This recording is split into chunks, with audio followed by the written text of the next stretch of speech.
আসসালামু আলাইকুম রহমতুল্লাহ। এ হলো দুজাহানের কান্ডারি আখিরি নবী হযরত মুহাম্মদ সাল্লাল্লাহু আলাইহি সাল্লামের বাসভবন।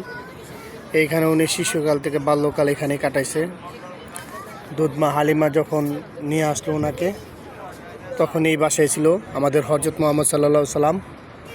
আর ঠিক তার অপরপৃষ্ঠেই আবু জাহেলের বাড়ি, বর্তমানে এটা হাম্মাম।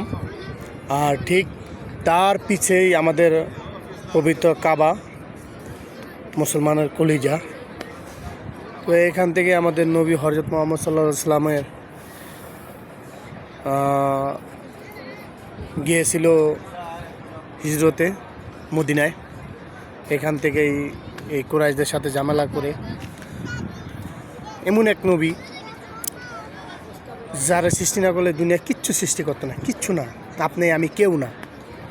এই নবীর ঘর দুই নয়নে দেখব, এটা আসলে সবার এমন কপাল লাগে। আলহামদুলিল্লাহ, আমি অদম গুনাহগার, এই পর্যন্ত দেখার তৌফিক আল্লাহ তাআলা দান করছে। আমার জন্য সবাই দোয়া করবেন। আসসালামু আলাইকুম।